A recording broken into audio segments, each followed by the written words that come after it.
open January 16th, 2024, virtual Zoom meeting of Littleton Conservation Commission. Calling it to order. Hold on one second. Okay, Chase has moved over. Yeah, because I don't have control of that right now. Yep, no, so we're good. So we've got, so just for everyone to know that Amy's having some challenges with computers. So you'll see her twice on the screen, her picture, and then you'll also see a random phone icon. That's Amy. So as we're running this, if we see people in attendees that need to move over for panelists, you all should be able to, there should be some people able to do that. So meeting has started. I'd like to go ahead and start with the approval of minutes, which are dated January 2nd, 2024. Does anyone have any omissions or corrections? I have one addition. Does anyone have anything? So I just had a couple of minor things on the public hearing for the water connection. I was recused for that and did continue through for the 242 King discussion as well. Okay. One thing, would the commission like to add for the water supply, Whitcomb, when we're talking about the survey of trees 8-inch in diameter or greater, do we want to put in that number of how many trees it was? I think it would be helpful. I'm not sure what that number was, but perhaps it could be added back in or added in. Yeah, I can look it up. Like Okay. 211 or 212 or something like that. Yeah, okay. Do we have anyone that would like to make a motion? I'll make a motion that we approve the meeting minutes as amended. We have a second? Second. Okay. All those in favor? Oh, roll call vote. Ed. Ed Falls, aye. Sarah. Sarah Seward, aye. Michael. Michael Livingston, aye. Chase. Chase Gervais, aye. Kyle. Kyle Maxwell, aye. Carl. Carl Weber, guy. Hey, I'm having trouble getting my video going, so I might check out and then go back in again. And myself, aye. It is unanimous. Okay, great. Does anyone have anything they'd like to add to administrative discussions this evening? I'd like to add something on a geocache at Cloverdale, parcel ID, and the Oak Hill Stabilization Fund. So geocache, Oak Hill, what was the other one? Parcel ID. Okay, great. We'll get to those. As we carry down the list, 161 Tehadron has postponed. We have a 242 King Street update. Not, all right, hold on. Let me let Corey in. Or you can push it to the end, too. Okay. He's going to be here anyway. Okay. Corey, do you want to give us your 242 King Street update now, or do you want to do it later? I'm not sure if anyone else is going to be joining you for that. Hi, everyone. No, just me. So if you'd like to do it now, I can do it now. Okay, sure. Go ahead. Yeah, so a couple of you anyways were copied on an email from earlier today. There was obviously a ton of rain over the weekend. Had some overtopping of the settling basin. That's part of the dewatering system at 242 King Street. Sort of similar, but maybe not quite as bad as December 18th event that we had. So I think it was, unfortunately I wasn't able to attend, but I think it was it Sarah and Chase? Were you the ones that were able to go out on site over the weekend? Kyle and myself went out. Amy went Saturday and Kyle and I went Sunday. Okay. And some of the folks from Methuen were able to join you on Sunday at least? 2, yep. Yeah, okay. So so they heard your concerns and they began addressing things as quickly as they could. They sent an update email earlier today, clarifying some of the questions, and some of the additional actions they're taking is they ordered a 3rd frac tank. This one does have the baffles inside, which should help with, or we'll see, hopefully will help with some additional settling as part of the overall system. That should be delivered by this Friday. They added additional flock logs to the detention basin, both the inlet and the outlet, where the flows are higher in order to promote mixing a little bit better. And they'll continue to add flock logs, as needed over the next month and a half or so here. They did draw down the pumping area level. So in the settling basin, they were able to draw that down. So there's a little bit more buffering capacity, I guess, there when we do have a rain event. That area with the Phragmites, that's sort of a stormwater basin for the Route 495. They built up. This was actually prior to this past weekend. They built up essentially like a 4-foot berm around that entire area in order to hold more of the water there when we do have the large rain events. That seemed to work fairly well this past weekend, and it's now begun to drain back down. So they're going to continue to maintain that berm, and they even reinforced it a little bit since this past weekend. So that should help going forward if we do have another large rain event like we did this past weekend. Let's see what else here. The entrance to the site, the driveway. So water was running down there and picking up some of the sediment from the driveway, carrying that across the site. So they're building a berm there to sort of divert that flow so it doesn't just run completely uncontrolled over the site. They did clean up the little bit of material that the concrete truck had ended up depositing on the erosion controls. And they ordered additional filter stock to install later this week as well. So those are the actions they've taken since this past weekend. The folks who were on site was Tony, the project manager that I believe you've met previously, but his boss, Ricky, who's one of the executives for the company, actually came out on Sunday as well. So they are taking it seriously as we continue to have these kind of unexpected rain events this time of year and the size of the rain events. We're hoping that there aren't any more, but I think they do have things improved now where hopefully we can handle another event like we had this past weekend with not quite as much siltation. I think we're still waiting for some other items in terms of the engineered plan for the basin as well that we had requested. So they're working on some of those things. Yeah. Okay. Anybody have any questions for Corey while he's here?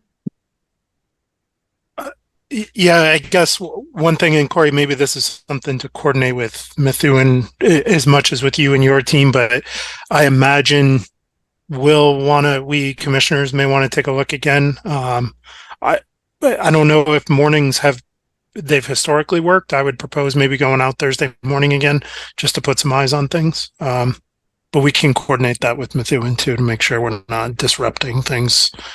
Yeah, I think it's minimally disruptive if we do it at 7 o'clock like we did last time. That should work fine.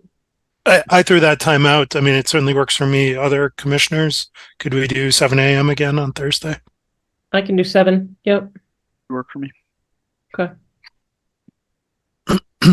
Amy or Tim, does that work for you or? Yep, I can do it. Okay. So we'll plan this Thursday at 7. Yep. Okay. The other thing I want to put on your radar, Corey, is looking through the order of conditions, and I don't know as we have to do it yet, but the order of conditions does allow us to to implement an environmental monitor to take a look at things, sort of a independent peer review in real time. And I think that's something, depending on what we see on Thursday, that's I'd like other commissioners to be aware that that condition exists, and I'm not opposed to accessing it if we need to.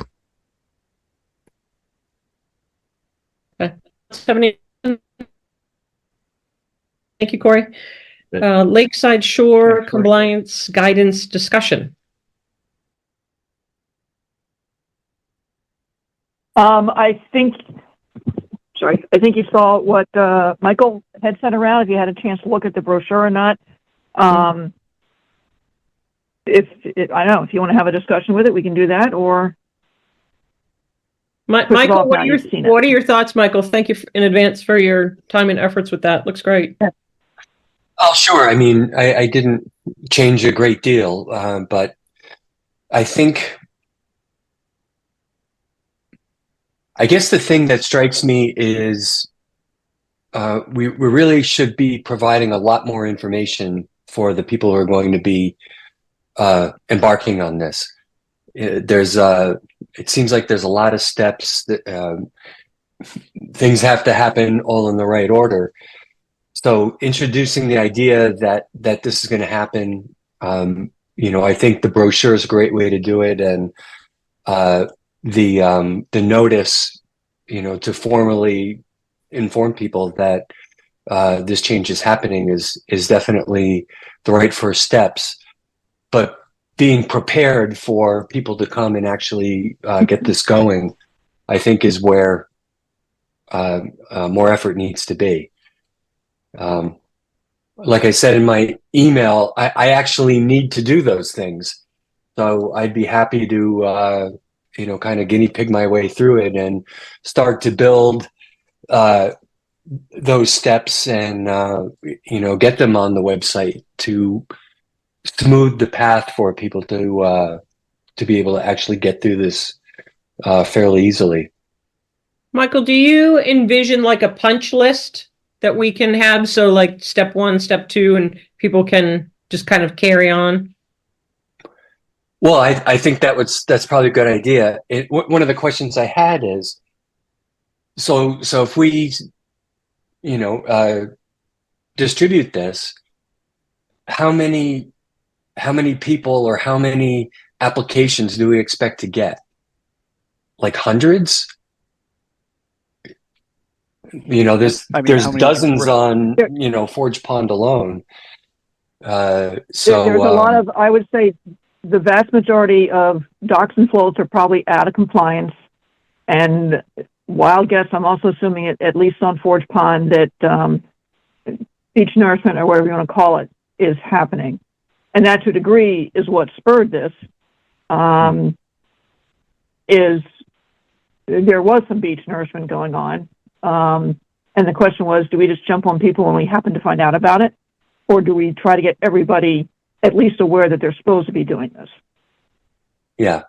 And I think that's the right thing to do. Get people aware. This is, these are what the regulations are. You have to do it anyway. But I guess the way I was thinking about it is, does the commission have the capacity to, try to handle all this in one season, or, spread out over 2 seasons or 3?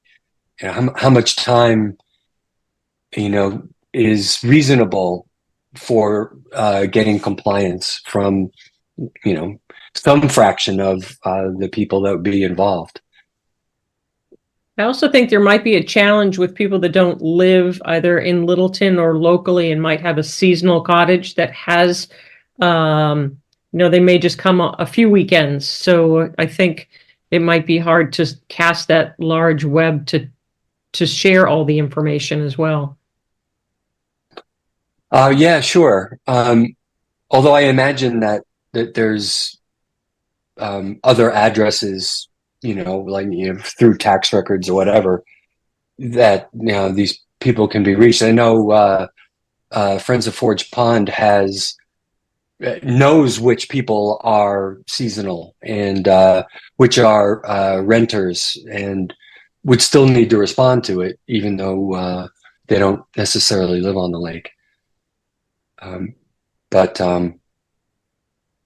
yeah, so I was wondering about, what the capacity to handle the request would be, and whether it would be more sensible to have a larger window to, let things kind of spread out so that they can be dealt with fairly easily. And the other is the idea of either waiving or reducing fees to encourage people to come into compliance. And I mean, I have no idea what it would take to get that approved, or whether it's sensible. I mean, if it's hundreds of applications, that's going to be an awful lot of work and revenue. So that's, I think, one of the other more difficult questions. I think those are all. I'd say with regard to the fees that you guys control, the bylaw fees, are really not that high.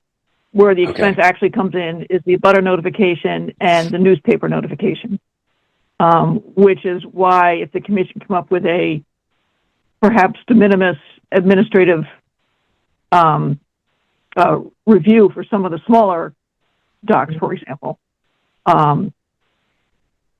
we'd still get possibly a filing fee, but they wouldn't have to pay for a $200 newspaper ad.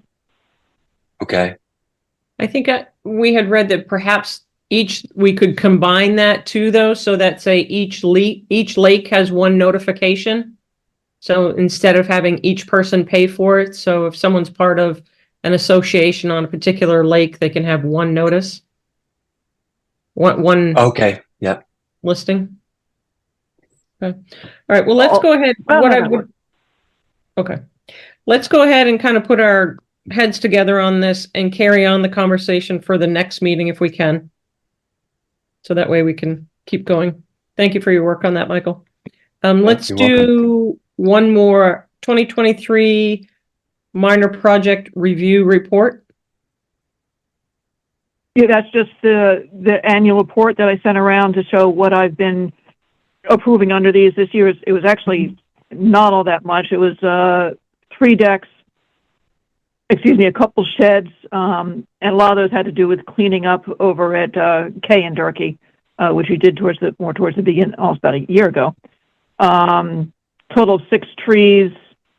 Again, a retaining wall that was in the outer extent of the 100-foot buffer zone, and then kind of telling some guy he can't go out and clean up his wetland. So that was just information so you can see how that's been used to date.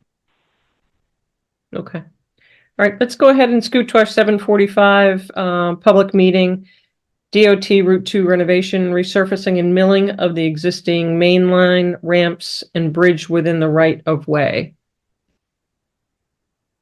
Angela, would you like to introduce yourself? Is it just yourself here this evening? Good evening, Chairperson Seward. Yes, it is myself. Okay. And I believe my supervisor is also here as well, but I'll be presenting tonight. Okay. Who is that? So make sure that they're in the room. Tracy Copoletti. That's Tracy. Okay, great. Okay, carry on. Thank you. So as stated before, we are here tonight to learn about some resurfacing along Route 2. The entire project spans across Foxborough, Acton, and Littleton. The portion in Littleton is a little bit shy of 2 miles, starting at mile marker 114.5 and ending at 115.4. There is no widening and there is no change to the actual roadway. It's just a simple resurfacing of the bridge decks in the roadway. As is such, it does meet the exemptions stated in 310 CMR 10.02 section 2B2. And since that, we are requesting that the commission issue a negative determination number 5, which states that the area described in the request is subject to jurisdiction under the Act. I'm sorry, this is subject to jurisdiction under the Act, but since the work described meets the requirements for the exemption, no notice of intent is required. Excuse me. Angela, do you happen to have a plan or a map that you'd like to share with the commission on your screen, just showing the area of work? Absolutely. Let me see here. I do have Mass Mapper up as well as the plans. Just let me share screen. There you guys go. And then meanwhile, if there's any commissioners that have any questions for Angela or Tracy, feel free to speak up. So I think you guys can all see my screen now. The work starts on Route 2 just before the bridge that goes over Foster Street. And it's highlighted in yellow. And the resurfacing on the ramps is highlighted in orange. And it comes right here to the town lines of Acton, Foxborough, and Littleton.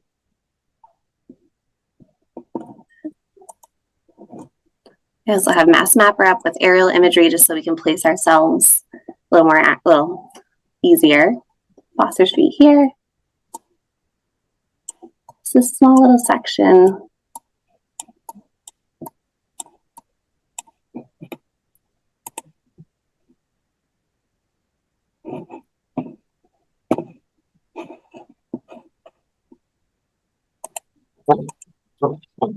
That's the Newtown Road ramp.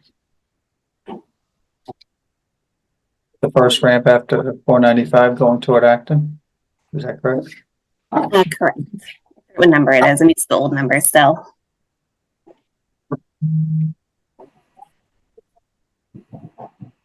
What is the projected timeline for this project? So as of right now, we are hoping to advertise it for the spring. But I'm sure, as you know, maintaining roadways and dealing with different entities and different fundings, that can be changed, but the hope is for the spring and summer. Do you have a sense for how long the project will take? Sarah, I have to run to this a family emergency. I'm sorry. Okay. Yep, sorry. I hope everything's okay. Angela, maybe I could, Thank you, Tracy. I would expect that this will be a 2 construction season project. So, once they mill the road and they do the sweeping, and then they go and they adjust structures. So if they have to, just adjust to the road height, and then they will repave. It's possible it could all be done in one season, but some of our contractors, it's really hard to tell. Again, as Angela stated, funding sometimes is an issue, and other times it could be just the contractor could have their resources stretched. And we have, with the BIL funding, we have a ton of projects, so our contractors are really busy. So I wouldn't be surprised if this goes 2 seasons. And my last question, will one start prior to the other, or are they going to run simultaneously? It would typically be all at the same time, because they only want to mobilize the milling equipment, one time. So they would typically do I think this is, Andrew, what's the total length on this one? The total length is 6.3 miles of milling. Yeah, so that they'd most likely do the whole thing. Okay. Commissioners, any questions? Yeah, I'd like to confirm that we're not going to have any material stockpiling or equipment storage within jurisdictional areas.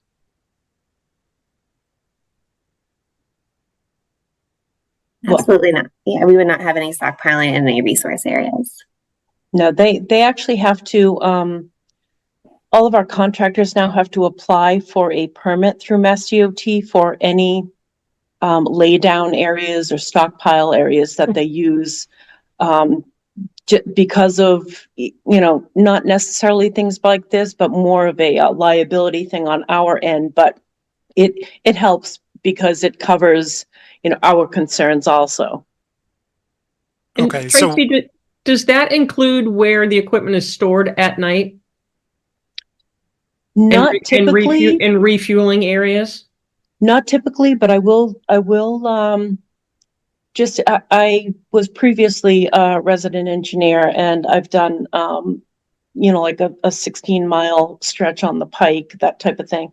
And I know that specifically for a milling machine, sometimes that they may need to have, once they're finished, they'll pull it off the road. We require them to be typically a 30-foot distance off the road for safety.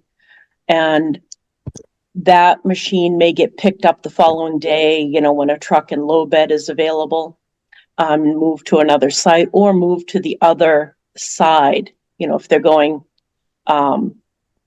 north-south, and, then they would flip and go the other way. But we can certainly, it's tough to tell them exactly where they can store up front, but it is definitely something that, we can look at throughout the length of the project and see areas that would be appropriate. And as far as the refueling, lately we've been having them use those kind of like a, how to describe it? The boom type of thing, but with the base, and they have to put that under while they're refueling. Okay. So Tracy, you said that your contractors have to apply for a permit from Mass DOT. Am I right to assume that you haven't yet selected a contractor to do this work? Correct. So we don't actually know where they're going to. What I'm trying to get at here is, what I heard from you is there's not going to be any laydown and there's not going to be any storage. But if we don't have a contractor who hasn't applied, then we don't actually know where anything is going to be. Correct? Well, no. Yes, you're correct in that sense of we don't know which contractor it's going to be, but we can certainly, obviously have them avoid, we wouldn't let them put anything within a resource area. And we can do, it's a little bit hard on the highways, but we can certainly have an on-site pre-con meeting with you if you'd like that. And we could, even if it's just, in a parking lot or something, and go over, with that specific contractor, whoever gets that bid, go over concerns like this and, see what their plan is. And we could discuss that and have the plans there with us. I think I'm open to that, Tracy. My concern there, though, is that if we're having a pre-con meeting with the contractor there, it's already been selected. And I guess what I want to make sure is clear is that, at least me, and maybe I'm speaking for the whole commission here, we'll see, is I wouldn't be comfortable with a laydown area or equipment storage, except for transient, storage of the milling machine overnight within a jurisdictional area. There are more than enough places to choose from. And the corridor that you've identified, frankly, has, for work, there are a lot of wetlands close by those. And so I'd really like to stay away from that. And my expectation is that you would condition it in the specifications for the contractor that they are not allowed to apply for or and will not receive approval for laydown areas or equipment storage or stockpiling within jurisdictional areas. And is that something you can bake into the specifications here? I haven't gone through this project 100%, close up, running down the length of it. As long as there are some, storage areas that are outside of jurisdiction, if something's within 100 feet, I don't know, I don't know this stretch of road to. If I may. Yeah, go ahead, Angela. So I grew up in this area. I actually grew up in Littleton. Hi, Andrew. Hey, Angela. I was wondering if that was you. We graduated together in the same class. And there are. I want to know where Andrew is. Andrew's very happy where it's not cold and rainy. It's a mere illusion, I assure you. And there are a few different areas, and something that when I was the agent in Lemons that we could do sometimes, and it completely depends on the commission and the agent. But we could have the pre-con meeting. We can have those discussions about the storage and laydown with the agent as the permits progress. With these kind of projects, with how the state does their advertising and their federal funding, it's very complicated and very boring, but it's also very particular where we can't necessarily get the permits after the fact, which I know is very difficult from the conservation side because you want to know exactly where everything's being stored, how it's being stored, and how it's protecting the areas. But between Tracy, myself, and Amy, I think there's enough places for us to find for such a minimal area. There's plenty of places where we can store, where we'd be out of jurisdictional areas. I'm sorry, I'm getting over pneumonia, so I'm trying. I guess that's my impression as well, Angela, and certainly I don't know the scope of your work as well as you do, but it would be surprising to me if you couldn't avoid those areas. That said, how do we memorialize this expectation that the laydown and equipment storage and material storage won't be in jurisdictional areas without additional Conservation Commission permitting? That should be done through the DOA. I'm sorry, the determination of applicability. There is a section on there where that can be put in. Okay. And also, Angela, I was just going to say that if the commission could, excuse me, whether it's in the RDA or in a separate email or, some way of corresponding, and we can actually speak to the contractor at the pre-construction meeting in the district office, that happens at least a month before they mobilize, because the work will be awarded and then they have so many days to mobilize to the site. And depending on who it is, I mean, we know most of the contractors anyhow, so it's something that we can, communicate with them and possibly, meet up before, shortly after the bid is opened and we know who that is. There can be some communication back and forth.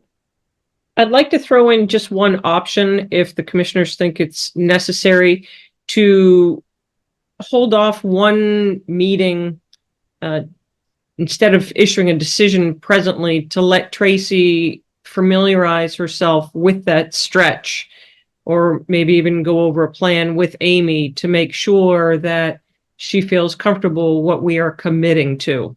And I love, Angela, that you know that area, but where Tracy acknowledged she does not. If we are in a rush, if we can wait one meeting to confirm that, or if you feel, as Chase has asked, to have that memorialized. That should be fine. When would the next meeting be? 2 weeks. 2 weeks? No, February 6th. 3 Oh, weeks. wait, it's February 3 6th. 6th. That would be cutting it very close for the project managers to get all the documents in for advertising, but it shouldn't be a problem as long as there's no issues with that meeting, as long as that meeting doesn't get rescheduled. Angela, what's our ad date on this one? It's March of 2024. So they need to have all the documents. From my right-of-way experience, you need to have all the documents in at least 3 weeks before, minimum.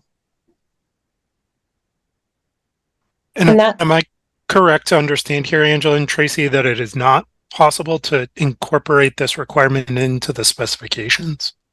I guess it doesn't make sense to me why you would explain to a contractor after the fact that they're not allowed to access these areas rather than simply write it into the specifications so they know what they're bidding on.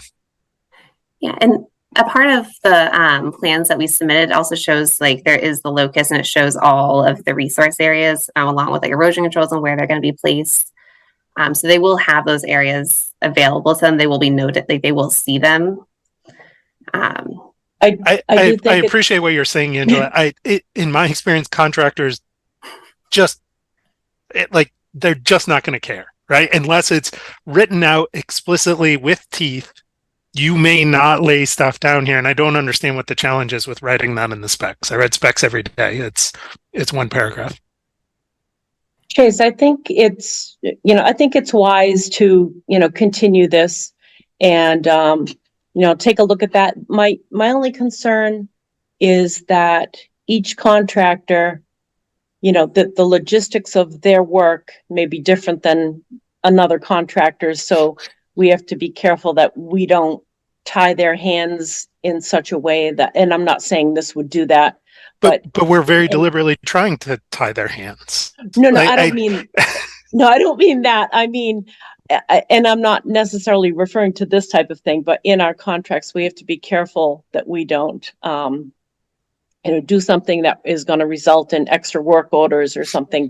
And I don't see that happening again, which here. is why putting it in the specifications is the cleanest way to do it, so that everyone has the same set of rules, rather than someone bid on an expectation that they can put a laydown area in one location, and then the state gets tagged with a change order because the bidder you selected wants to put a laydown area in a place that we're not going to allow. I'm really struggling to see what the hang up is here. Seems like a really vanilla request. Chase, maybe you said this and I misinterpreting. What about the plans that they submitted? I think Angela shared that it shows a stretch of of roadway that they're milling. Because in my experience, contractors don't read specifications. They'll look at the plans, right? They need to look at the plans because they need to know where they're going, what they're doing. So maybe it's to me the middle. I would say if you have your plans, put it on the plans. Here are the 2 spots that you're allowed to use as laydown areas, and call it all the better. I'm just as happy with that. But in my opinion, it can't be simply left open to the contractor to decide and then bid on. And then we find out after the fact that they want to use an area that we're not comfortable with because it's adjacent to a natural resource area, wetland, and so on. And I don't recall, is the map previous? There is, Angela? You cut out, Sarah. Yeah, you cut out, Sarah. The plan that we saw earlier, Angela, does that show the resource areas? Yes, there's several pages. I did show the entire project from Littleton through Acton. That shows all the different resource areas, sorry. Okay. And then one of the things I do completely understand where Chairperson, oh man, is coming from, sorry. Chase is fine. Chase, thank you. Chase is coming from.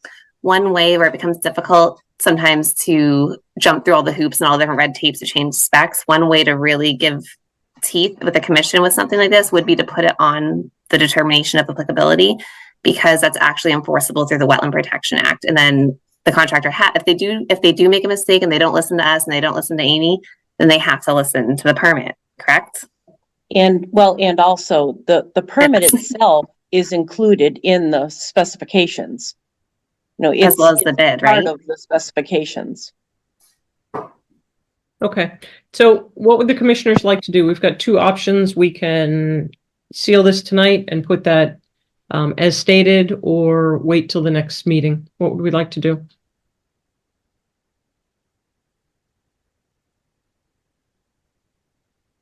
There needs to be something in here that gives us enforcement ability to make sure they don't put their equipment in the wrong place. I'm on board with Chase's concern. And to just say, we'll tell you where to put it after you accept the bid. That seems kind of, you'll tell us, but we'll put it where we want. I mean, the alternative is we use the determination here in what she referenced, and the contractor has to come in and speak with us before they start their project. I know that that's last minute again, but it's such a short stretch. There's only so many places on this stretch of highway. Like, they're not parking it on the side of the road, right? I assume they're putting it on the off ramp somewhere, on one of the 2 off ramps that are in this stretch. That has to be the. And but one of those, Kyle, is in a resource area. Well, that's what I'm saying. So, but that's part of what I was trying to explain, because like a contractor has to. It's not our decision where they have a laydown yard. And in that sense, I don't mean as far as it relates to the project and resource areas. What I'm saying is oftentimes they will contract with a private land owner that could have a lot, could have a different type of, property that's a commercial site, and they will come to an agreement. Now, we don't get involved in that, where there may be a monetary exchange, or, okay, you're going to do this. And then, in exchange for that, you're going to put in a new sewer service for us or something like that, that we really can't get involved in those things. We don't want to get involved in those things. So I absolutely understand what you're saying as far as keeping it out of a resource area. Is there a way to put the condition in there that if they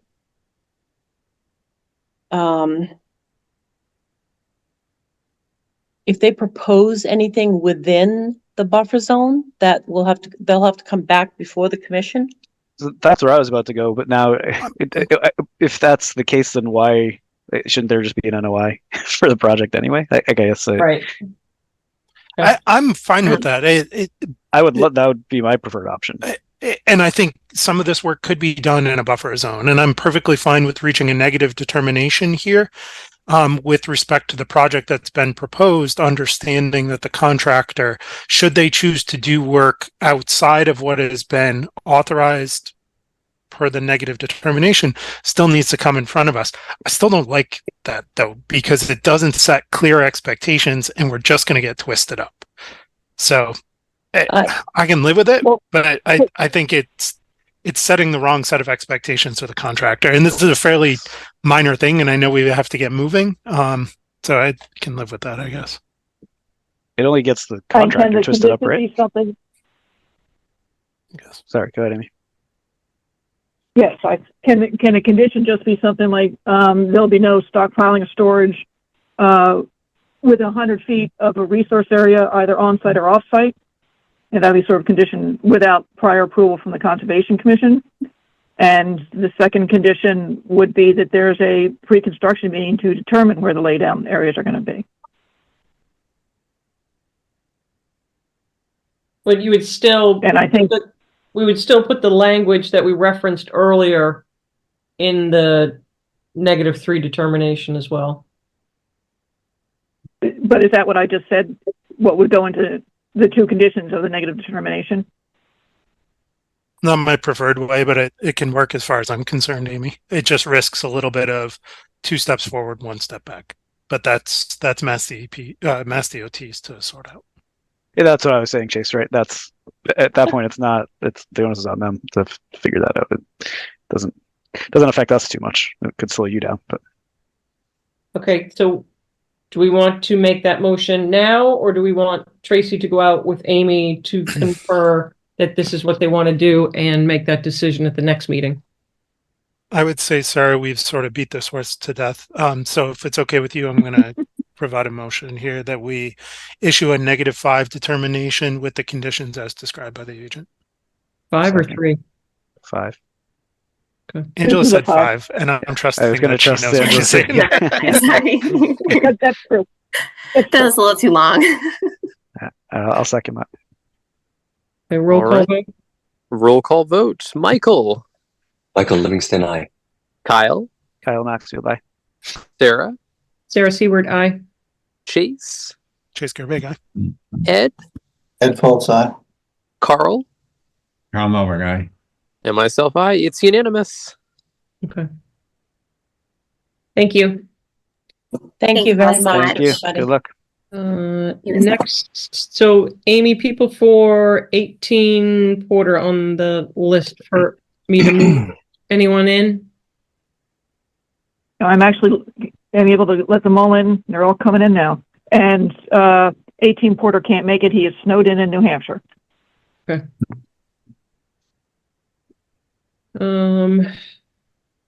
Well, fortunate for us. Okay, so we're going to go ahead and open the 8 o'clock continued public hearing. Notice of intent, Littleton Water Supply Connection, Wickham Ave and Taylor Street, Mass DEP 204-0995. Construction of a new water supply well to a WTA via raw water main, and construction of a finished water main from Littleton Light and Water System to bring a treated water supply to Boxborough.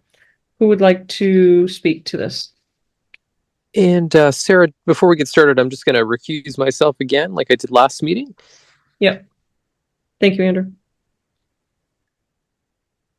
Me too, Okay. Sarah. Great. Good evening, everybody. Chase, did you? Chase was just saying he recused himself as well. Yep.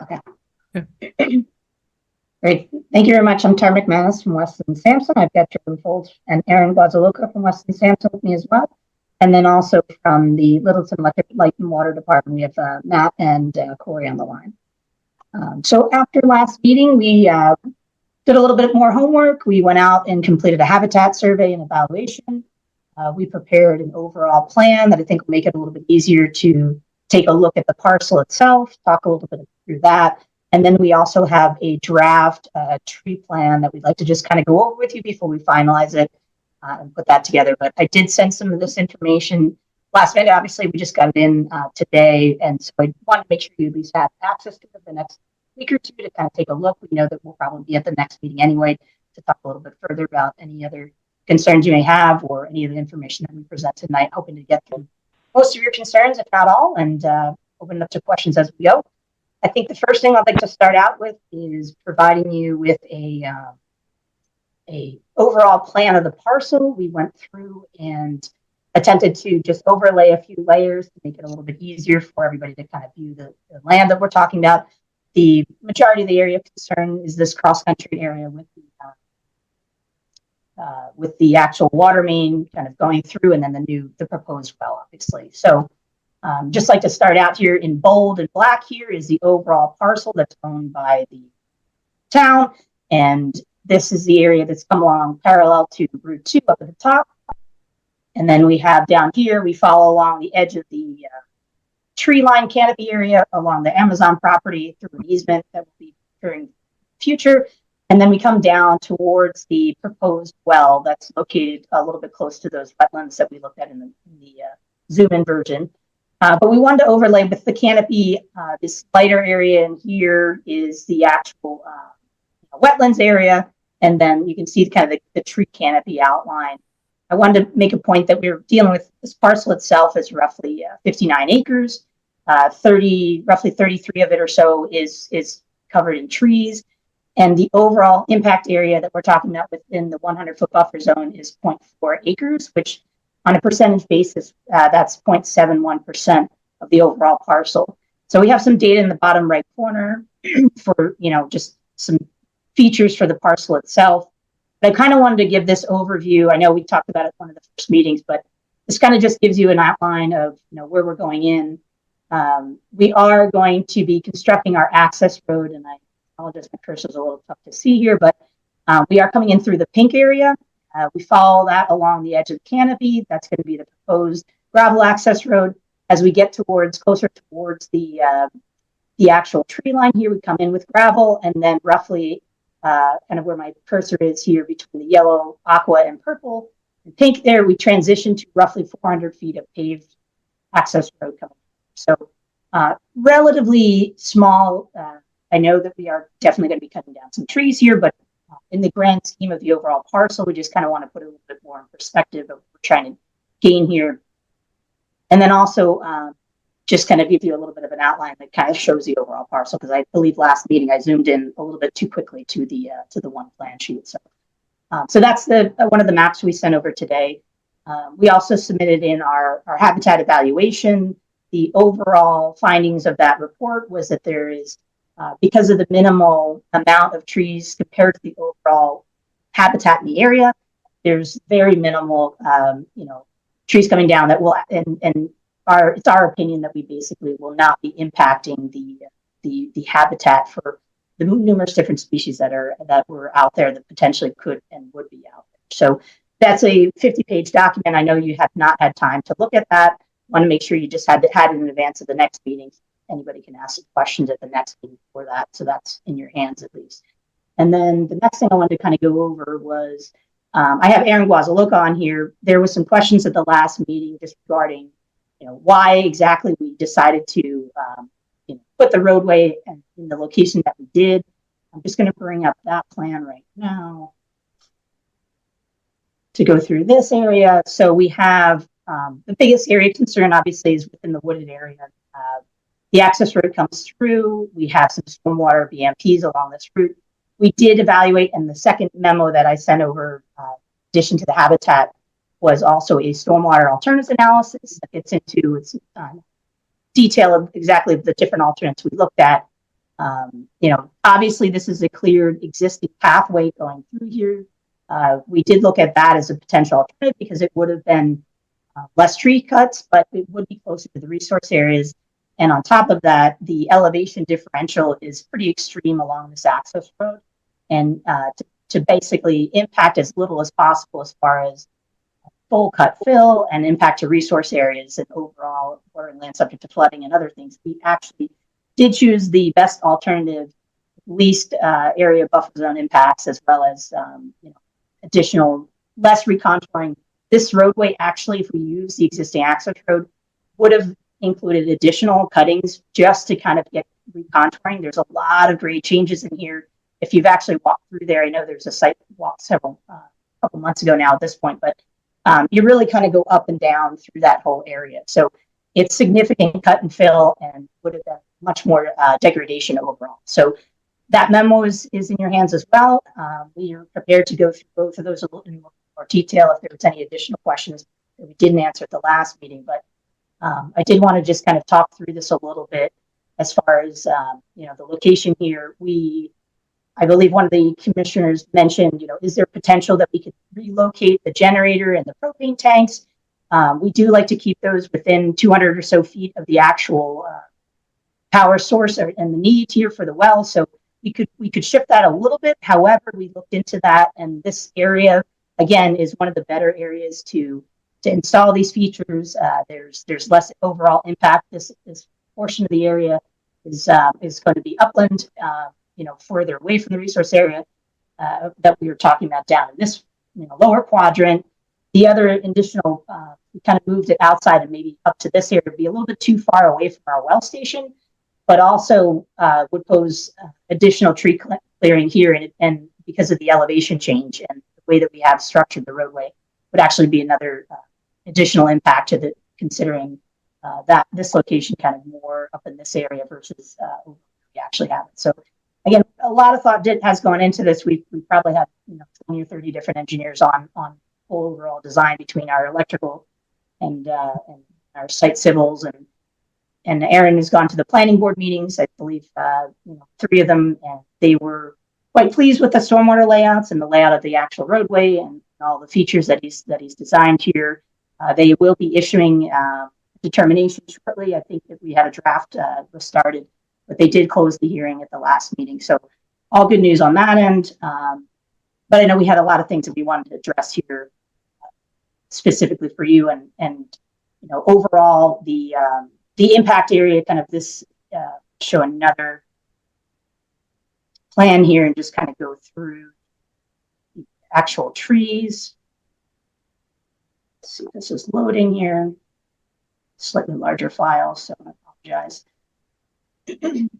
So the next topic of conversation was the trees. So we did take another look at the trees and try to review exactly which areas we could save and which areas were likely going to require full-blown tree cut down. But we have designated which is within the 100-foot buffer zone. So these circles in red are the actual trees that will be coming down for the infiltration basin in this quadrant here.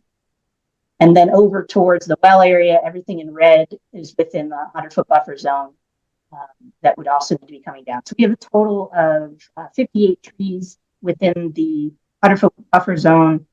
We surveyed 121 trees overall. And then we did just discuss a little bit internally what the commission's preferences for replanting would be. Our take right now is that, if there's 18 trees within the 50-foot buffer zone, that you would likely want us to try to replant those 18 trees within the 50-foot buffer zone in another area. So this is the area right around the well here. There's 18 trees within 50 feet of the wetlands here. What we've done is we've up in this quadrant closer to this other wetland source, we're proposing to fill in the roadway, the existing access roadway, with 18 trees roughly in this area. And then the other remaining 40 trees that are kind of within the 100-foot, we've kind of dotted along the existing access road, put a few along some of the terraced areas that we have. And then also, depending on if it's amenable to the commission, the Little Selection Water Department has discussed with Amazon the potential to place a few trees for additional shading of the access road along the edge of the access road exterior of the forest itself, and then try to just kind of provide a little bit more shade. That was a concern at one of the last meetings. So we're willing to take on whatever recommendations the commission has as far as tree plantings. We just kind of want a little bit more clarity on exactly how many. We're thinking 1-to-1 as far as specific tree species. We have a list let up right here of exactly which type of count, and I can send that over. But we were anticipating replacing, 1-to-1, 5 American aspen, exactly what's being cut down with the plantings. And our preference would be that we could kind of go out here and have a little bit of discretion on, best opportunities of sunlight to feasibility of growth, and have our landscape architects and our arborists kind of be and set up a plan that's more finalized than this. This is just kind of a preliminary to just get your opinions and kind of go through exactly what your concerns are. So I've been talking for quite a while, so I think I'll just open it up to questions. And we've got Aaron and Jordan on the call, as well as Corey and Matt, if there are any specifics that I can answer. So Tara, are you saying that you've cut down, decreased rather, the number of trees to be cut down from 120 down to 58? We surveyed 121, and we were anticipating roughly 80 or so that we would probably need to cut down. We do have, and I forgot to mention this, and it might be a little hard to see here. It's outside of the 100-foot buffer zone, but along the proposed access road, we have these pink trees that are circled. There are roughly 20 of those that would actually need to come down along that route. So as we come in with this proposed route, the pink trees would need to also be coming down. So in total, they included in that list? Yeah, this list right here, I have this list. The 58, are those pink trees included? No, the 58 are within the 100-foot buffer zone. Okay. There's an additional 20, and we have those speciated and tabulated as well. What did you find in the wildlife review? By the way, I understand where you're coming from. There's 58 or whatever acres of trees and all that, and this in your project appears to be a minimal portion, but we're still taking down a large number of trees, and that just bothers me to no end. But what did you find on the wildlife? Sure. So I'm going to pull that up just because it's a little bit. There were 3 different species, as I recall from our last discussion. Yes. So the Natural Heritage identified 3 different species of wildlife. So we have the actually, Jordan, do you? Jordan was out there, so I can have her speak a little bit more clearly on exactly what how they identified different species and looked at the different types of habitat that we typically found. Yeah, so when we went out and did the habitat evaluation, we looked at 3 locations.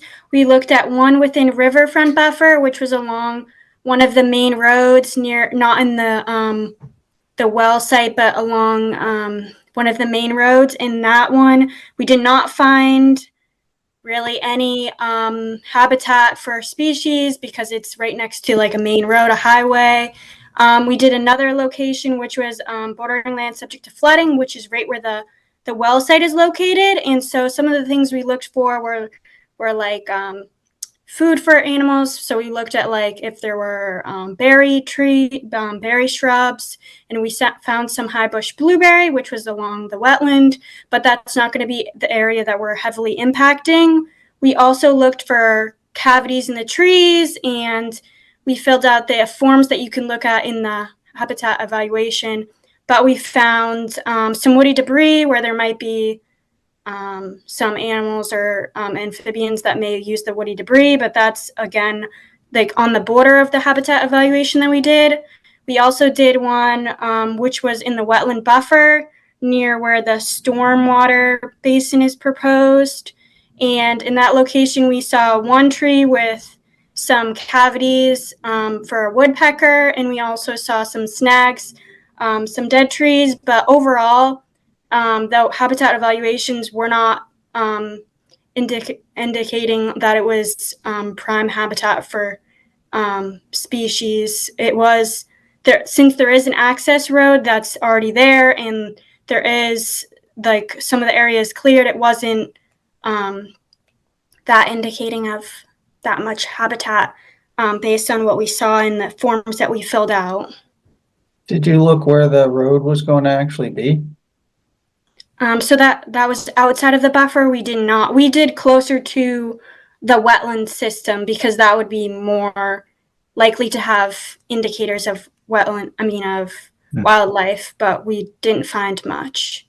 Gordon, was there snow cover when you were there, or was it bare ground? It was about maybe 1 inch. It was on the day where it was pretty warm, so there wasn't a ton of snow. But there was snow cover. There was patches of snow. Okay. Did a wildlife biologist do the evaluation? A professional wetland scientist, and she has about 6 years of experience doing wetland habitat evaluations. I mean, wildlife habitat evaluations.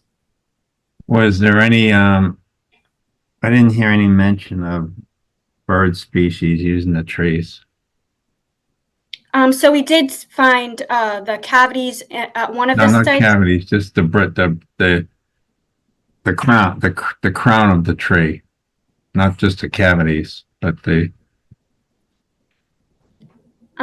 We were looking for birds. We saw a couple, but it wasn't anything that was significant.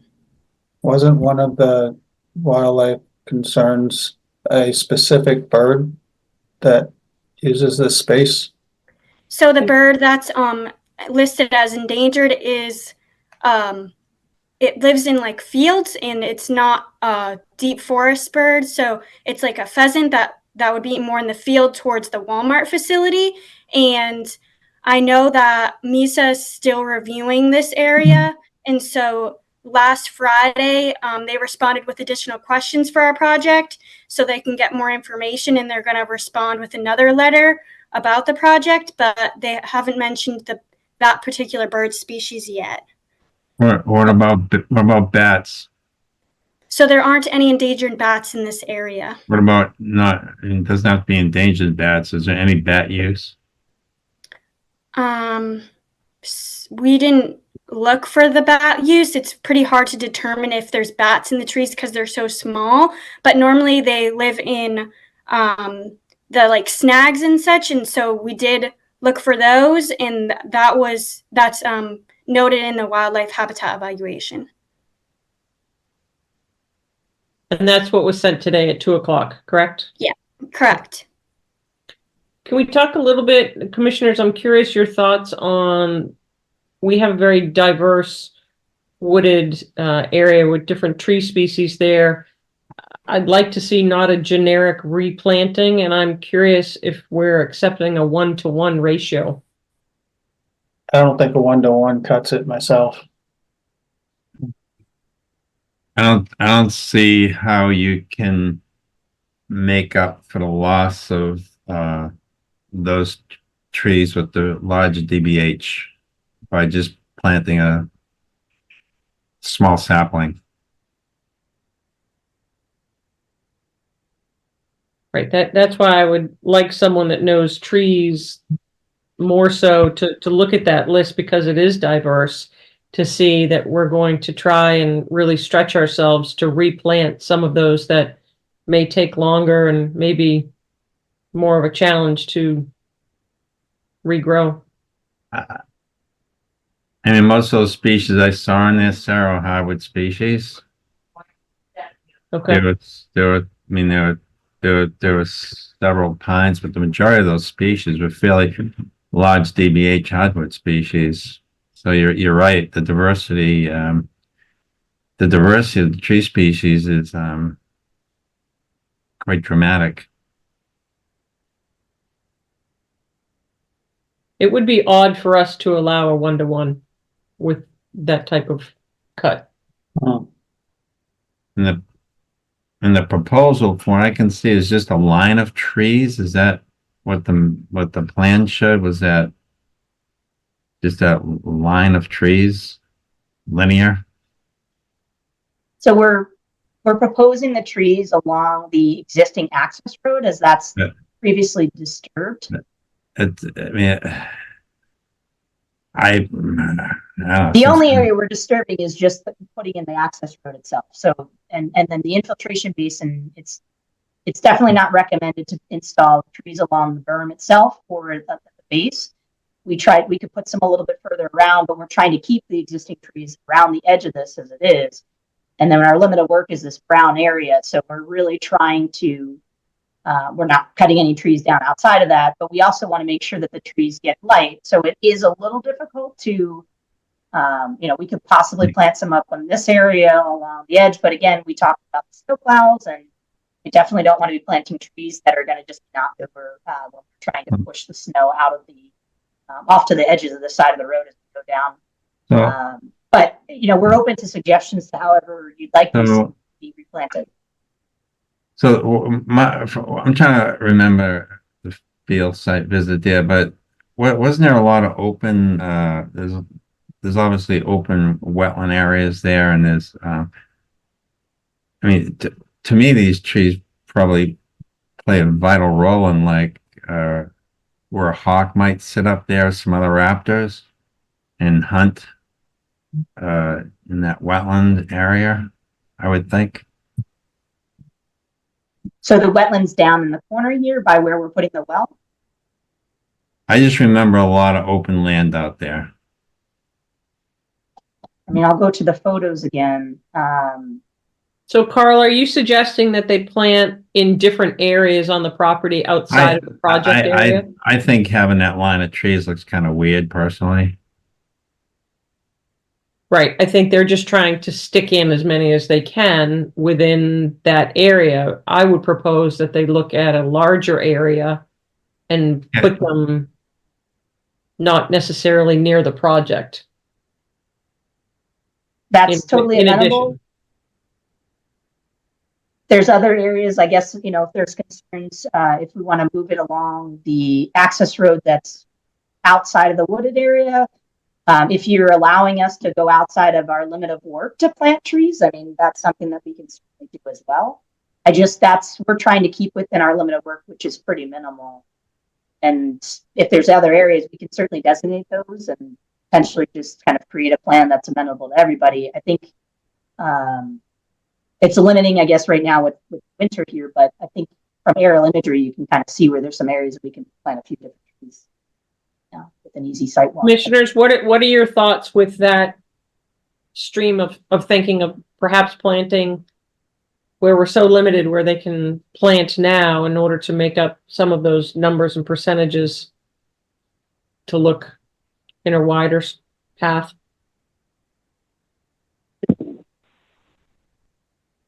Because the other area they can do some planting is along the access road, kind of parallel to the parking lot to bring that wood line, tree line closer to the parking lot. Is that over by where the salt shed is? Our proposed access road is actually the opposite side. So I think the salt shed's up in this the end of the parking lot. Yeah, we're starting at the beginning where we come in right after you cross the little bridge to get to the major parking area. We're coming off, taking up 2 parking spots to come off that and run on the southern western side of the parking area to kind of follow the tree line in. But this area is pretty much, you know, we're not within the 50 very much, but we are within the 100 if that's where you'd like us to attempt to place some tree lines, as long as it doesn't impact the roadway or the stormwater BMPs. We're more than, you know, it seems that Amazon has provided a verbal, at least, that they will allow some tree plantings along their easement.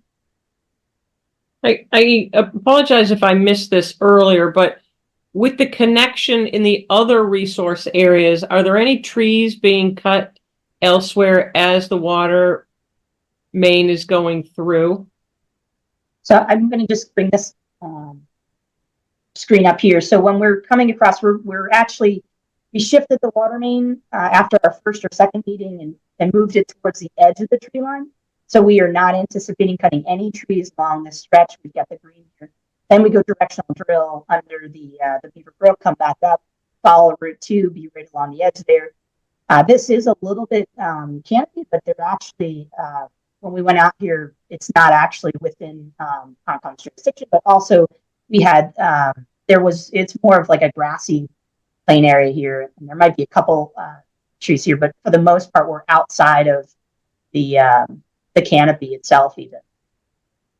So we really did try to minimize any disruption, any tree branches. We might, if something's low lying, we might have to trim that down, but for the most part, we're staying away from the tree trunks, we're staying outside the canopy, and the only area of major concern is kind of this, once we get into the actual trees for the proposed access road, we do have small, a significant number of trees, as mentioned, and for the narrow access road, we're attempting it.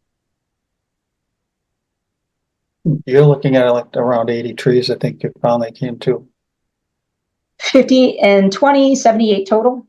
78, okay. 58 in the 100-foot, 18 within of those would be in the 50. Yeah, and many of those were 2 feet or close to 2 feet in diameter, which means they've been there a while. That up. I saw 24 inches. Yep, so Multiple. we have, this is the range, we did survey only 8-inch above. There is certainly Right. smaller saplings out there. 2, 3, 4, 5, 6, 7. Yep, there's definitely, as you There's get many of them that are huge. Well, I don't know, 2 feet's pretty big. 2 feet significant. No, I won't, I mean, Commissioners have any questions or comments? I know we haven't had a chance to review the packet. We've talked about trees, other questions? My 2 big concerns here are obviously the trees and the fact that we're putting a paved deadland, cutting the habitat. I mean, if we were able to change that paved to a class 6 instead, then the animals would be more likely to cross it. They're less likely to cross pavement. And, we talked about that last time, how we're basically slicing the environment in half. Well, in 2 pieces. Kyle, I know before you'd had some questions on drainage.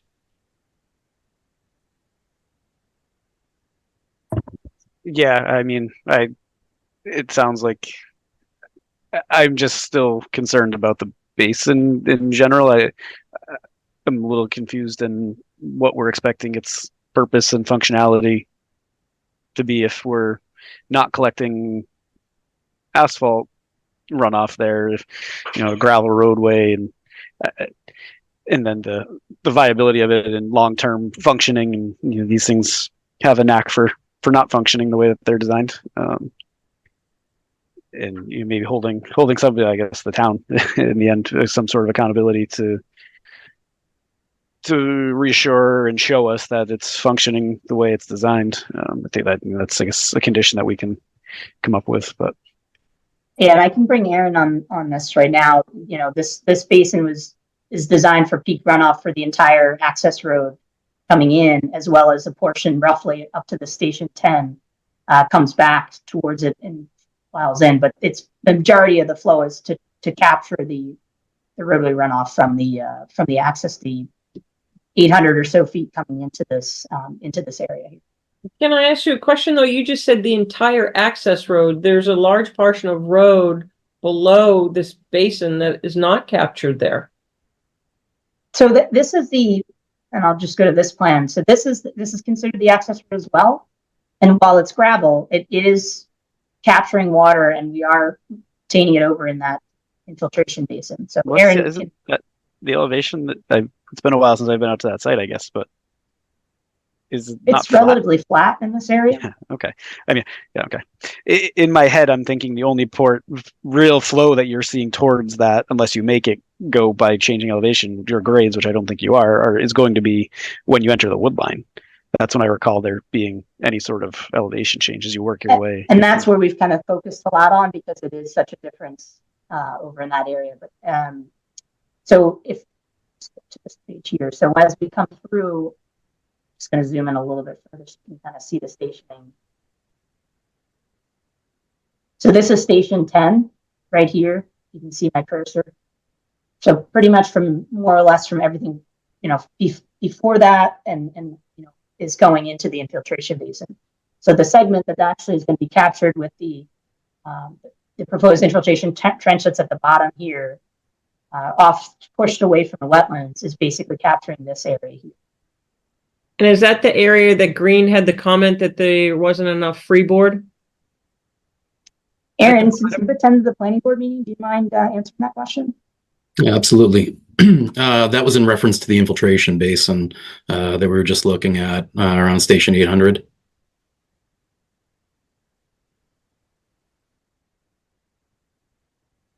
Which we do provide. We provide 1 foot of freeboard. In the base, I guess I'd have to put it. I thought it was the swales that they had comments on. They did have a comment on the swale as well. I don't have those comments up in front of me, but the general gist of it is They wanted to, yeah, we did need a certain amount of freeboard during 10-year storm event. But due to site constraints, we just don't have the space to build a swale that's deeper with a larger footprint.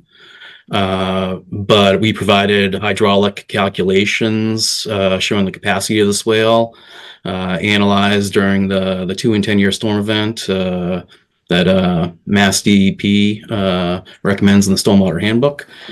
And we did have, I believe, 6 inches of freeboard or so. And although it wasn't a foot of freeboard, Green International was not concerned with it, and they signed off on it. They agreed with us. Can I ask a question? We talk 2-year and 10-year storms, which I don't think we get very often. We get ones that are much more volatile. Do you know what storms in terms of years we've calculated that we've just had in December and January? I don't know what they were, and I'm curious, Aaron, if you know what they were, what year storms they were. No, I'm sorry. I don't know. I'm assuming that both those storms were more than a 10-year storm. I couldn't say. Okay. I mean, they measure these storms. It's based upon rainfall intensity over a 24-hour period. Yep. And, you know, without having the data to look at, I wouldn't be able to say. Okay. I guess my concern is down gradient, down by where the well is, where the water is going to go. Okay, I so feel like we're from going to get overwhelmed down there, and it's just going to end up in the wetlands. Well, from Station 10, as Tara already said, that all drains down towards the head of the road, and it all gets pushed away from the wetland. Everything's graded, so the low spot on the road is inland, and we've essentially created a bowl down at the bottom of the roadway.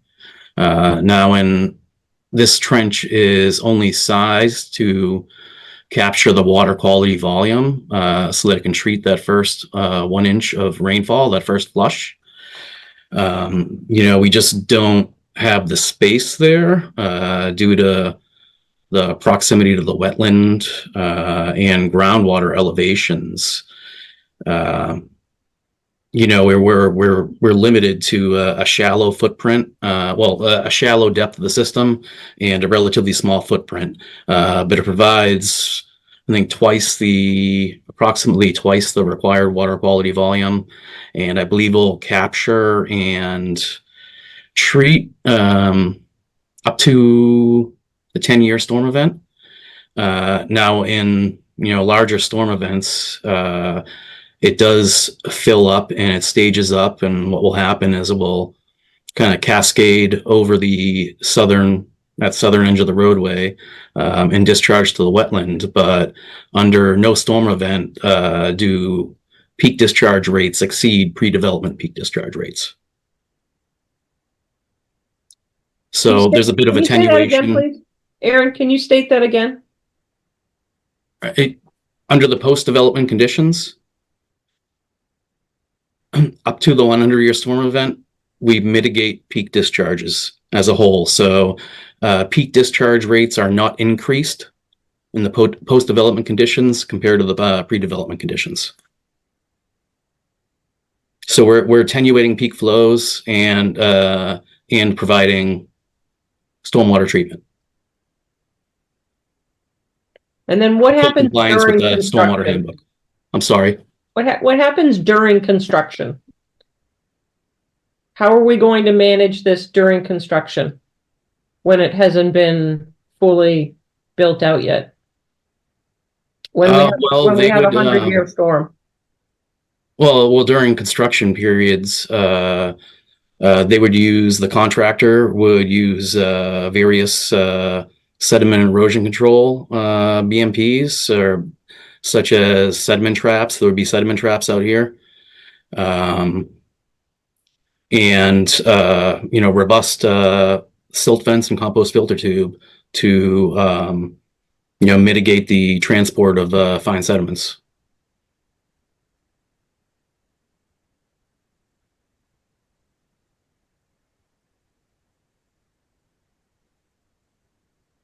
Commissioners have any questions? I know we haven't had a chance to review the data yet. Is there anything that you'd like for them to answer now that you have concerns for the next meeting? I was just wondering about the erosion control that you brought up. That area down there is feet from the wetland, if I remember. Mm-hmm. I just wonder how much room you'll have in order to capture that runoff and manage the manage silt and what have you. During construction, probably none. Well, what the contractor would have to do is essentially we'd break up flow. You wouldn't have one continuous stream of flow coming down this roadway. It would be graded, roughly graded in such a way, and with the institution of the silt fence and the compost filter tube, they would be able to break up the flow and manage it from smaller areas. So you got to think of it that way. They wouldn't be managing all the flow from the total disturbed area in one or two locations. It would be the flow would be broken up, so it would be more manageable. You'd have less of a chance of having that sediment transport, and protecting the wetlands, the resource areas. Aaron, can I ask you a quick question? From station 10 going down to the well, what's the percentage grade differential going down? Elevation-wise? Tara, if you can zoom in on the profile. All right, there we are. It's about 12% at the steepest, 11.8. So we're going to try and prevent during a 12% grade decrease any erosion going down. Okay. Thank you. So, Aaron, correct me if I'm wrong, but there is also this stormwater management plan that they're required to provide. We'll be approving. Oh yes, the EPA dictates that they file for a SWIP. So there's a whole process that needs to be followed, and construction period sediment erosion control is highly regulated. Some of us would. There are methods to control this. Right. So, right. Not to go into detail. We're dealing with this on other sites, but so to kind of piggyback with construction and in details and not getting caught off guard here, the well, I understand the installation of the well. What, as far as the property or the infrastructure around the well, what kind of excavation are we talking there? Are we a 10-foot excavation to put foundation and infrastructure in, or what are the details with that building? And I guess also to piggyback on that as well is, what is the high water table? Where are we with water? That's where I was going. Between that and dewatering, and that's where I was headed. We just conducted test pits out there recently. The data hasn't been fully processed yet, but we will have that soon. I believe in the vicinity of the well building, we had 2 test pits. I believe one showed approximately 5 feet of depth to estimated seasonal high, and at the other test pit there was approximately 8 feet to estimated seasonal high groundwater. And as far as excavations in this area, I can't speak to the foundation of the building, but I don't believe it's. I know, Tara, do you have any information on the structural plans for the building? Yeah, we have standard footings to get below the frost line of 5 feet. Typically, will be roughly 6 inches a foot below that. The intent, obviously, with this is knowing that we are so close to resource areas, to be very careful and obviously work with the contractor on getting out there and figuring out exactly what material they do find specifically when they do excavate. But the intent is that's why we kind of push the building, off to the side a little bit there. It's not a lot, but we are, 20 feet or so from the line. And then obviously with the, 1-to-1 slope or so, we'll be excavating a larger pit. We will be kind of getting over to this that's why we kind of have this limit of work area several feet away from actual footing. So, standard, I think it's a 16 by 20 or so building, pretty standard construction, but if there's a condition of.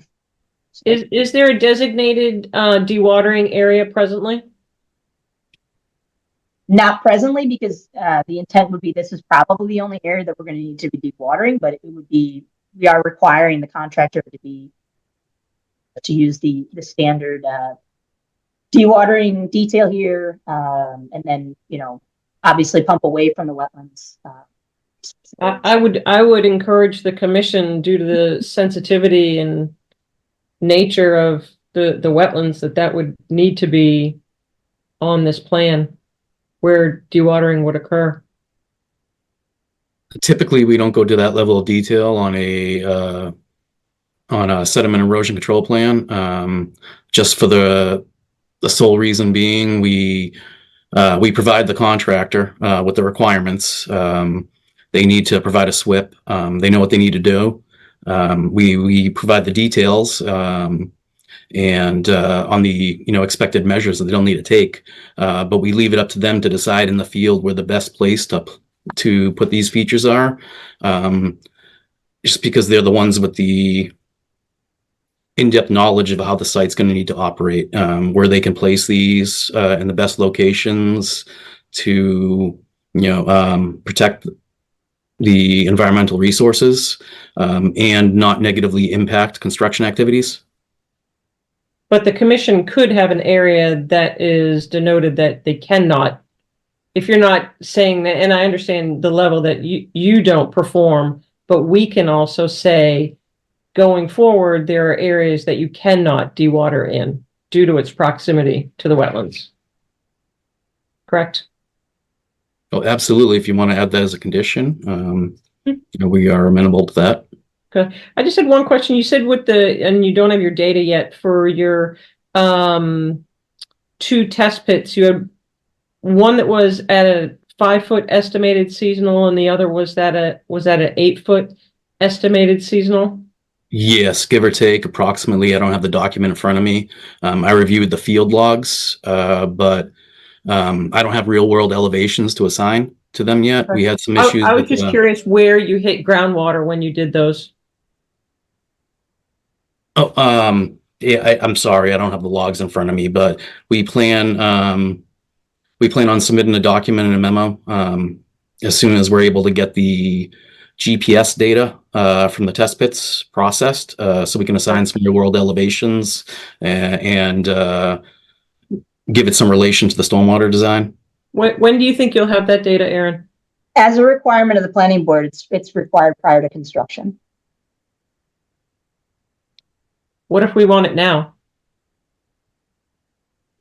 We've had some software, though. The holdup is the software that we use to process our GPS data is down.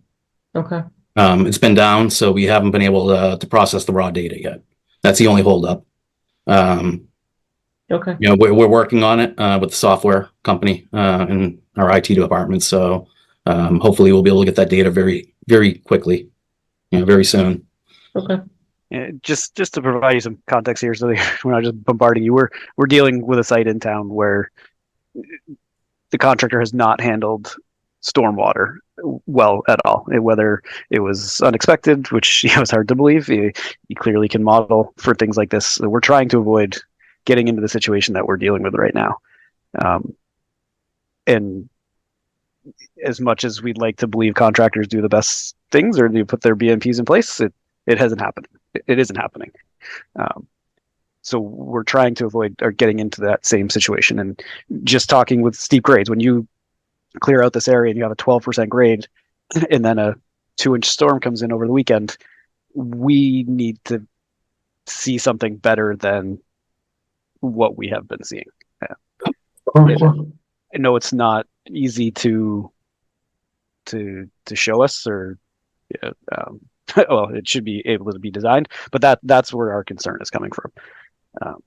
I understand, and to this issue specifically, that's only a very, very short run of road. It's only about 100 feet where we have that steep grade.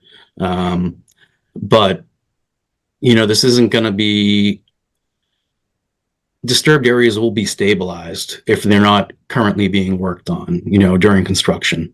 So it's not as if all these areas will be just open and disturbed with nothing protecting them. I mean, there's a very sandy material out here, so unless care is taken, they're going to have erosion problems, and that's just going to make the contractor's job harder. Things like erosion control blankets will be used in addition to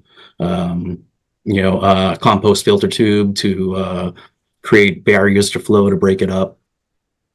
Yeah, and I think that, Aaron, that's why we really want to make sure we have as much data that you can provide on this plan in order to set the next contractor up for success.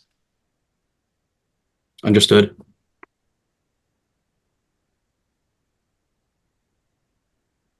Are there additional conditions, I guess, also that, in the interest of erosion control monitor, approval of the, of the storm or the, erosion control or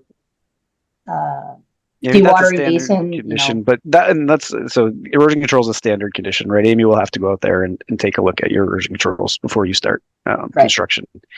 And what we're seeing now is, how are these sites handling stormwater? And you're relying on those erosion controls. It sounds right, but when you're talking 2 or 3 inches over a weekend, it's not adequate. There's a standard for looking at the erosion controls when they first put in, and then there's the next issue of who is doing the daily inspections, and perhaps the commission wants to consider what the qualifications of that person assigned that task is.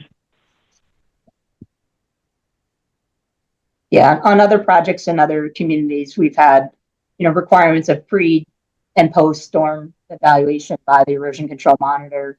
That's a third party. Obviously the water department would be potentially contracted with Weston Sampson, but if it's not us, there would be somebody that would be assigned to the job site to do that, and monitor the contractor. I mean, the intent would be to have somebody out there anyway overseeing construction, but certainly for storm events and making sure that they are maintaining their erosion control and not running it over with excavators or removing it and pulling up stakes and even impacting any of the limit of work areas. Those are things that we take seriously on our end for maintaining compliance with permits and construction activities. Yeah, during construction, between the SWIP and the construction period pollution prevention plan that we include in our stormwater report, there are requirements for the contractor to check erosion control, and clean up any accumulated sediments after any significant storm event. And there's weekly or bi-weekly reporting required as well. Right. Yeah, and this is stuff that we're certainly aware of now and are going through this. My concern will be when this site, and I understand what you're saying is that nothing's going to be left exposed, but I also find that hard to believe in. Well, this is a small construction area, and I know it's going to take a couple years to build, but when this access road is going to be what it is for a while. Once it gets cleared out, you're not going to only clear out half the access road, pave it, clear out the next half or third, pave it. Right? It's going to get completely stripped. It's going to be months of site work, and then same thing with construction of the infrastructure, where I get that there's a SWIP in place and you have details for dewatering. But if we're dewatering and getting a 3-inch rain event over a weekend, is the little detail that you have pulled up there for sedimentation going to be adequate? This is the stuff that we're finding is not adequately designed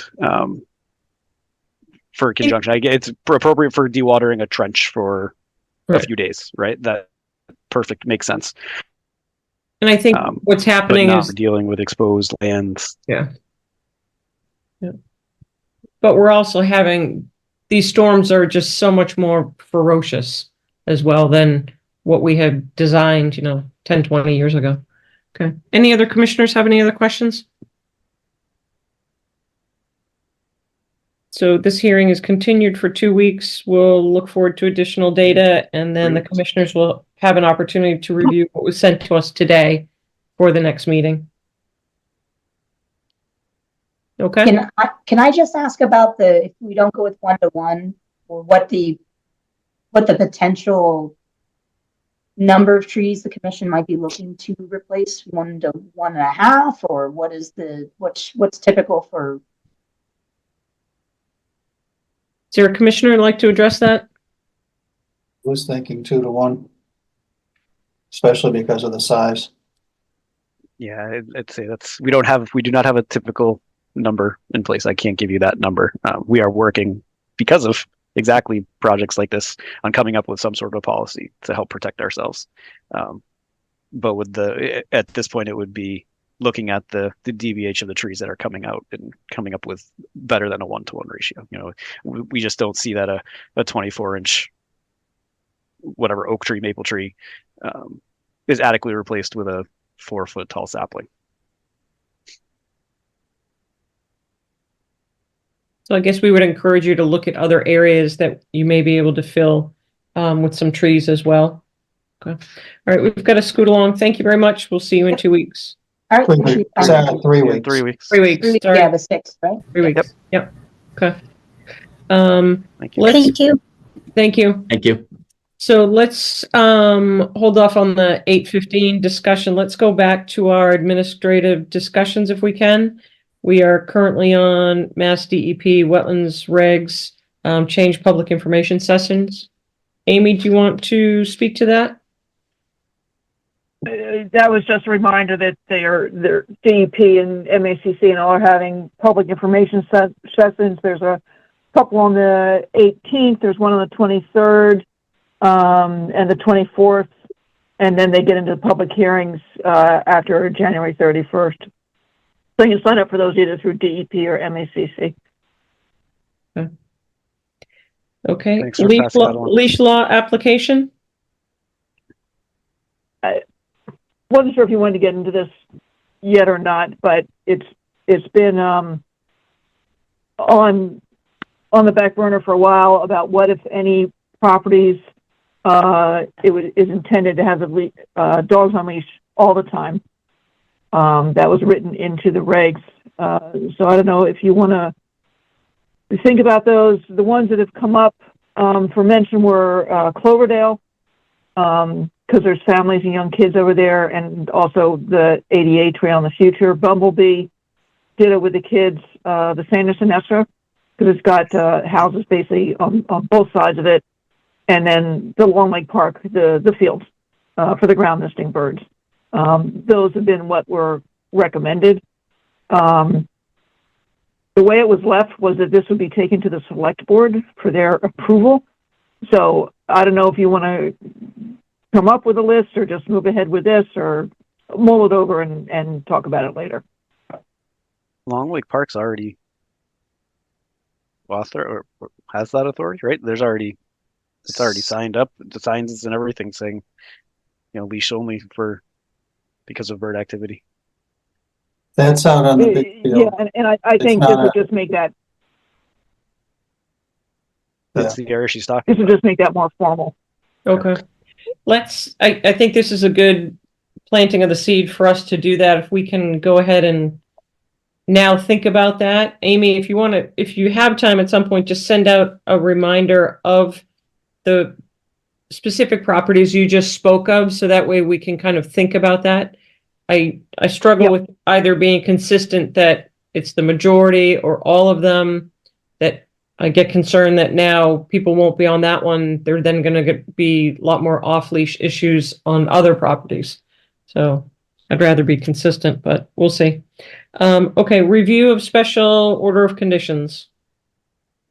Why don't we table that? That's also been on my list that we should double check what the special order conditions are and make specific reference to them when a order conditions is issued. Okay. 49 Mataconi's. Wait, you had geocaching? Geocache, somebody wants to put a geocache in Cloverdale, no excavation, no digging, no nailing in trees or anything. I assume that's fine, but let me know if otherwise. How many do we have in Littleton that are registered? I have no idea. There's a few, the last I had checked. Right. I only know of 2. Yeah, in my few, I know of 2 off the top of my head. That's the. Okay. But I think it's a great idea. Okay, perfect. Yeah, it's no kind of permanent thing, so I was going to say. All right. Yep, okay. Oak Hill stabilization? Oak Hill stabilization. What is your memory here? The way it turns out is that the vote that was, okay, so we used to get the cell tower receipts from Oak Hill since, I don't know, 97 or something like that. And it was kind of just voted and rolled over at every town meeting. Spectacle Pond went to Clean Lakes, and Newtown Hill, I think, went into CPC. DOR 2 or 3 years ago said you can't do that anymore, so they all had to be closed. And that was in, I think, 2021. And so town meeting, it was voted to create a stabilization fund. So 160,000, give or take, that had been in our cell tower fund was put into the stabilization fund. With the cell tower, with the original cell tower ones, that was the money, and it was voted that way. It could be used for purchase, and I also used it for land maintenance type stuff, kiosks, boardwalks, whatever. The way the language ended up in town meeting is that the stabilization fund is for land acquisition or water quality protection. Maintenance got left out. And I don't know if that was intentional or a mistake. So I've actually talked to town council to see if Tom, who's the only one on staff that probably has a institutional memory of this, and whether or not it is worth taking it back to town meeting and having the use of that stabilization fund increased. So the last year or two, basically the Conservation Land Maintenance Fund is now going through the general fund, as opposed to coming out of the stabilization fund. But if we had to take it to town meeting, this would be a pretty vanilla article, right? It's to amend the language to include maintenance and done, right? I agree with that, but someone can amend it on the floor, Chase. And make it that we've done this before. There's been amendments on the floor that all of a sudden the money goes absolutely somewhere else. Well, the money cannot, what is in there now, my understanding is cannot go someplace else. It can be used for other, it can be used for other, I didn't mean go somewhere, meaning it can then be allocated to other types of use. Yes. That's and a real the risk. other issue is, well, where are the cell tower receipts going now? The original vote, and when Alicia came in front of you guys in 2021, or whatever it was, the indication was that the cell tower receipts had to go into the general fund, but then would be voted to move into these various stabilization funds. And that's not happening anymore either. So it's not getting refilled, if you will.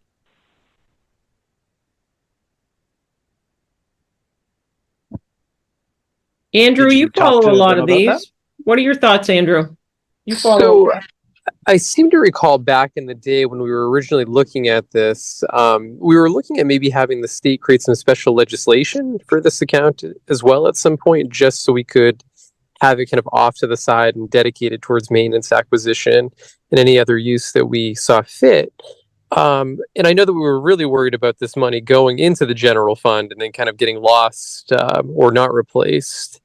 So as of right now, I mean, that is a little troublesome that wording, maintenance isn't included, but I think you're right, Sarah, in that if we open it up, we kind of run the risk of other uses that maybe we didn't intend to be included. So in terms of going forward, I don't think that we've been following everything that Alicia had suggested when she was director of finance and budget.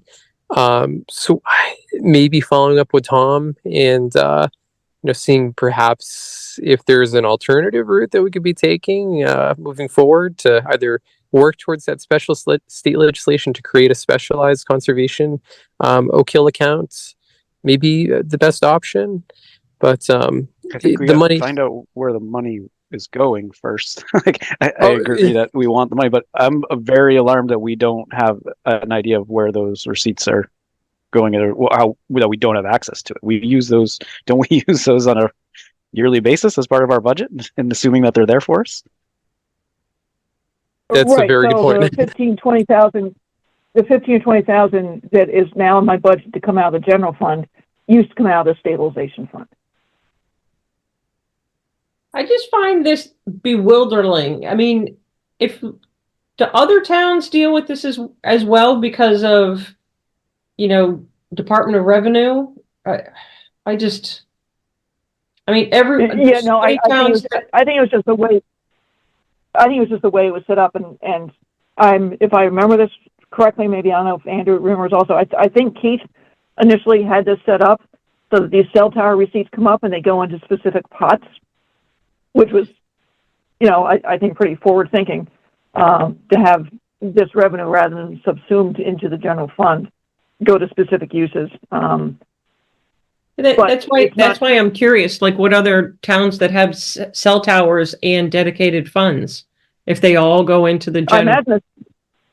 They must. I imagine the cell tower receipts probably just go into the general fund. I'm curious. So we know that the money's going in there, or are you just assuming that it is because you ask for that money out of the general fund every year?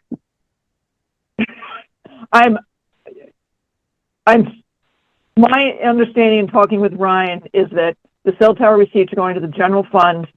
For Oak Hill, I am not clear what's going on with the water department, or Light and Water in terms of, because I think they're getting some of the other receipts, cell tower receipts directly.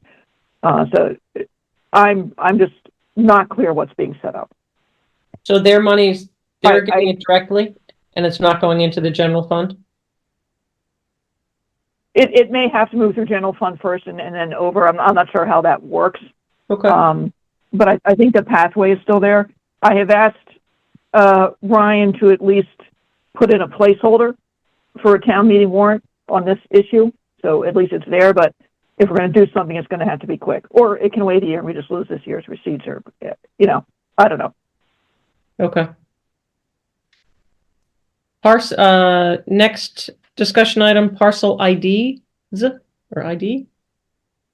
Yeah, so we've been going through every piece of property the town owns over the last, I don't know, year or two or something like that to try to square away who owns what and what may or may not be excess parcels. You will be thrilled beyond belief that as far as I can tell, there's about 100 acres out there that are misidentified as not belonging to Conservation Commission. So the intent right now is probably go to through the assessor's office, go to the select board and try to get those parcels officially transferred.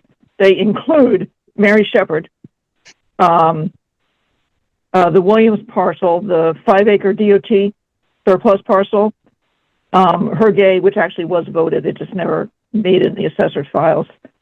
Some small Long Lake parcels, the Frost, 200 acres of the self-help Frost and Whitcomb parcels are not under the care and custody of the Conservation Commission.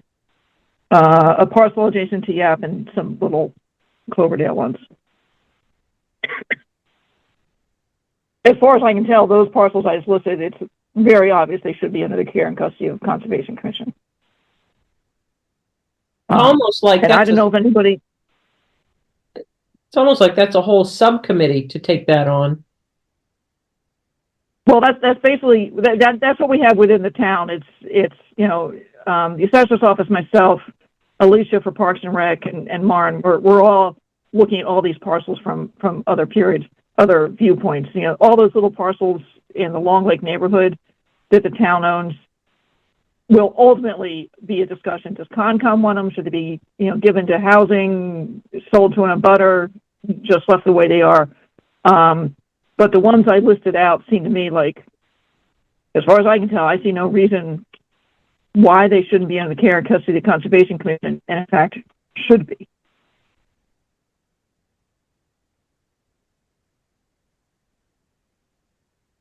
So when will we be at a point where we should, as a commission, come up with a list and make the request to the select board? Are we there yet? I think we're very close to there. Kathy Miller at the assessor's office is sort of taking the lead on this. She is going to go to the select board about just combining parcels. For instance, what I call, Long Lake South, all those little tiny gazillion 1 acre parcels at the end of Colonial, they're all under the care and custody of you guys, except for a couple. She can just combine those and make that one lot. It'll make the mapping clearer, all that. So she's going to go to the select board about that. And then in terms of the transfers, I believe probably only conservation has parcels that we're considering easy to deal with. So I didn't know if you all wanted to be involved, if a couple of you want to be involved, if we should just move ahead with this, how you wanted to proceed. Well, I'd like to be involved in any of the ones for the Orchard or Self-Help or Frost. I did not put the Orchard parcel on this list because that also is not listed as, it's listed as owned by the town, the 14 acre piece.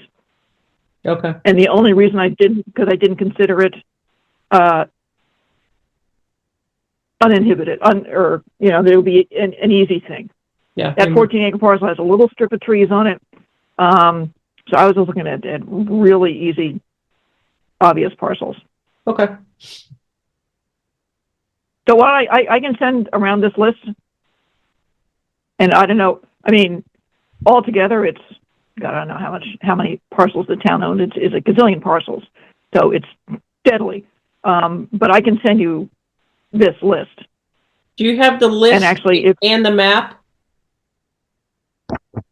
Okay. There's a list. I don't have a map of this. What you can do is if you go onto the GIS maps, and there's a layer called, I think, town parcels or something like that. If you turn that layer on, all the town parcels will light up, green for conservation, yellow for regular old town, parks and rec. They'll all light up so you can see them. Okay.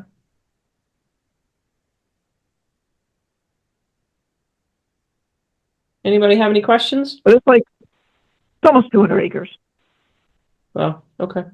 Of just the ones that the list you're talking about? Yes. And I'd include Oak Hill. That's another one that the only reason I didn't include it as going to conservation is I feared it might be a little sticky because it's conservation. There's no hunting. I was trying to, any reasons people might balk at some of these parcels going into conservation. Okay. So I didn't include Oak Hill at this point.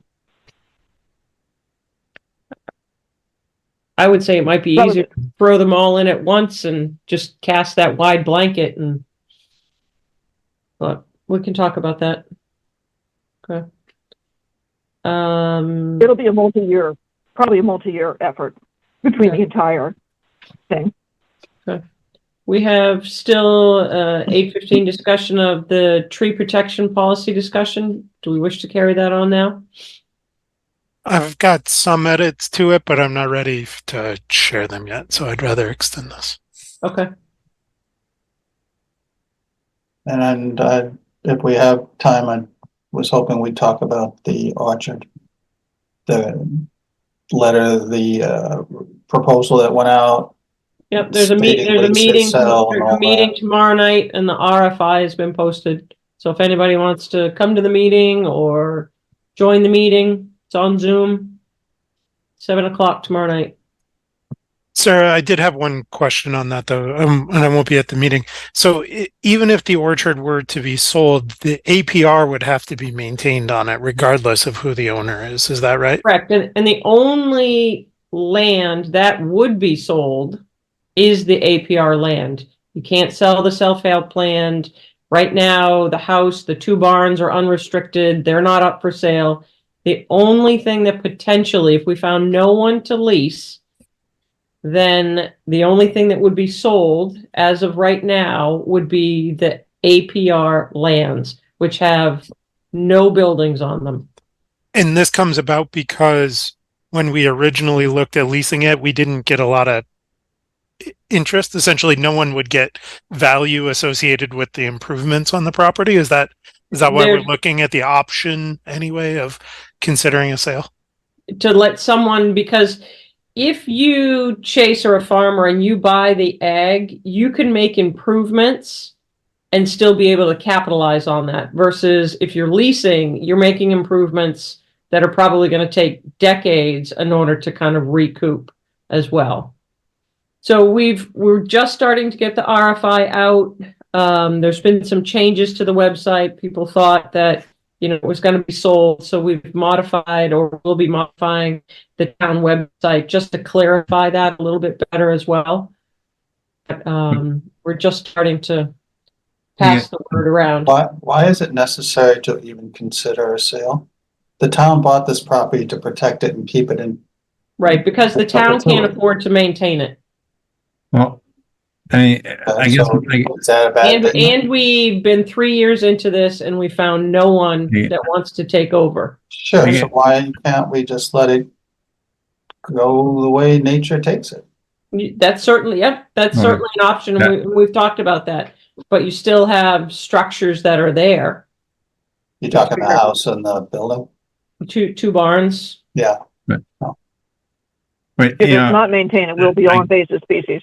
Oh, right. The house, if the house has not been maintained, and I heard something about a burst pipe and mold and everything else, and they should just be torn down if they're not worth saving. But I don't think we should be selling the property for any reason. Right. So, and honestly, we can't talk about this because it was not as posted on the agenda. So I encourage, if people want to come to the meeting or tune into the meeting, but I can give an update at the next one, but we just have to put it on the agenda. Fair enough. Okay. Do we have a motion to close the meeting? It's 9:28. I move that we close this evening's meeting. Second that. All right. Roll call vote. Michael. Michael Livingston, aye. Kyle. Kyle Maxfield, aye. Ed. Ed Polside. Sarah. Sarah Seward, aye. Chase. Chase Gerbeck, aye. Carl. Tom Albert guy. And myself, aye. We're adjourned. Okay. Have a Thank good you. evening, folks. Everybody careful in the snow.